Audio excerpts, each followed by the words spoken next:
we are having too many bandits in the country because Nigerians are producing too many babies. OONI of IFE. The Imperial Majesty of OONI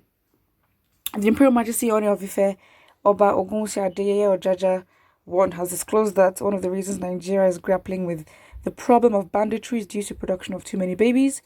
The outspoken traditional ruler made the statement at the ongoing special symposium organized for the celebration of the executive governor of Kogi State, Yahaya Bello.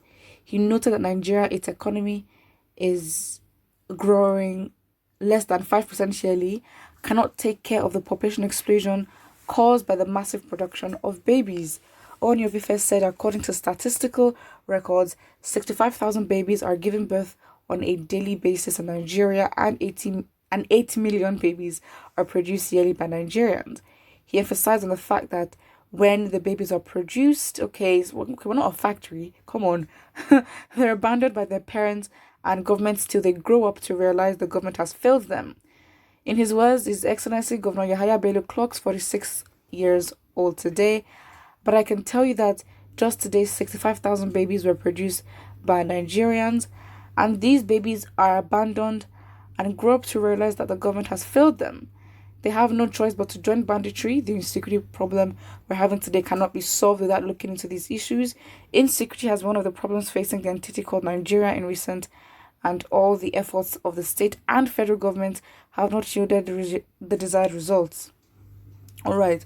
I think that there's a point to what he's saying in terms of the fact that, again, there are a lot of abandoned babies in the country, absolutely 100%. And of course, if they don't have proper guidance, especially in a country like Nigeria, where even the parameters that are even set by the government don't even, if even if you're a sane person, you can easily turn insane. So let's not even act like as if the government already has parameters in place to make sure that kids do not go the wrong way. But the fact is, yes, to an extent, with a lot of would I say abandoned children that get to grow up on the streets and are exposed and are vulnerable to a lot of ideologies that are not properly guided by their parents.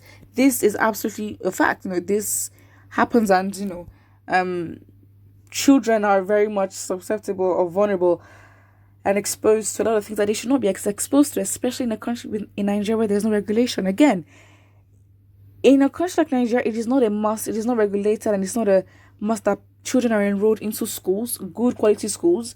The government does not even take responsibility to feed a lot of children.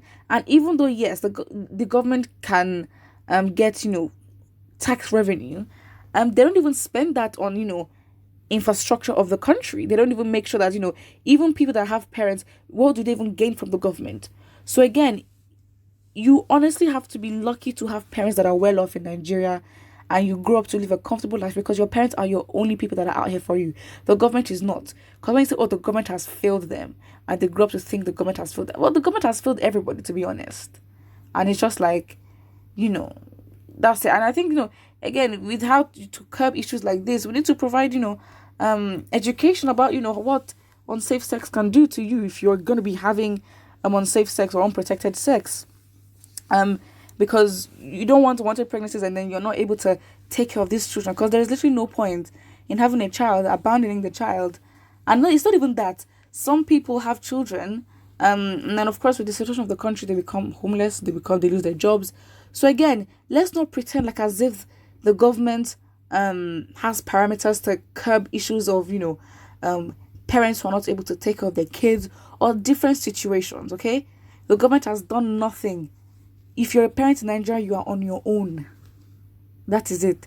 In different other states or in different countries, at least, the government do take it as a responsibility that the children there is also theirs. They might not be, of course, again, the people might not really appreciate what the government is doing for them. But in a country like Nigeria, where you are on your own in every single thing that you do, you just have to appreciate it.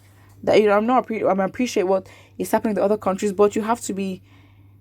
In a country like Nigeria, ignorance is not excused because you understand your environment. It's harsher, yes, but that's why ignorance is really not excused in a country like Nigeria, because you understand that you are really on your own for anything that happens. So again, this country does not have schemes. This country is not, does not enable competitive business and business activities and different industries. They don't promote, they don't build jobs. They don't teach a lot. Like, it's so sad. It's very, very sad. But then again, it's like, he has a point by saying that. But then, to be honest, a government can actually do a lot if it has proper, proper parameters in place to curb, issues that, for example, just banditry itself. If the intelligence team was where it was meant to be, and this, and we had world class military training and military equipment, would have curbed this issue a long time ago. But then we don't. So again, the country is so underdeveloped in so many areas that when it comes to tackling issues that even are glaring in our faces, let alone issues that are unexpected, we're not able to handle it properly.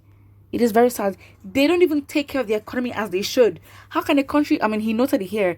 He says for a country that is growing 5% or less than 5% annually, how does that make sense? How? I'm not saying we find 100% every single year, but if it's less than 5%, then the country is not a country at all. There's no growth. There is literally no growth. Let's not even pretend. So obviously this is very, very sad, but I guess this is what's happening now. Somebody says the bandits are northerners who don't educate their children, and the Islam who marry 4 wives and can't cater for their children. Demonic religion. Okay, there was no point for you to do that. But I get what this person is saying. Okay, you can say your point without being derogatory. Again, if in a country that polygamy is a huge thing, it's embedded in culture as well as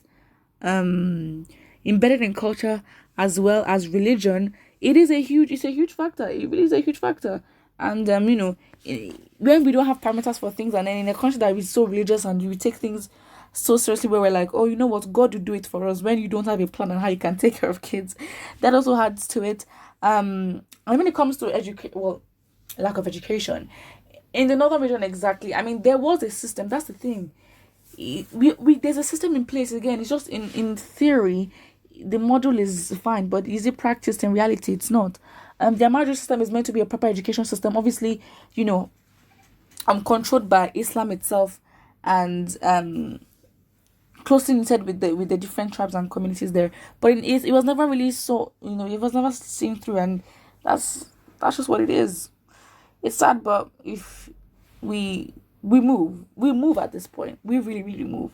I mean, we don't actually move because, again, if you don't sort out these issues, we're going to remain stagnant and things will get worse for us. But do you believe what this OONI of IFE is saying? Do you think is right? And what do you think the government could have put in place to make sure that would prevent the overflow or overproduction of babies in Nigeria? For what I think, and don't forget to like and subscribe.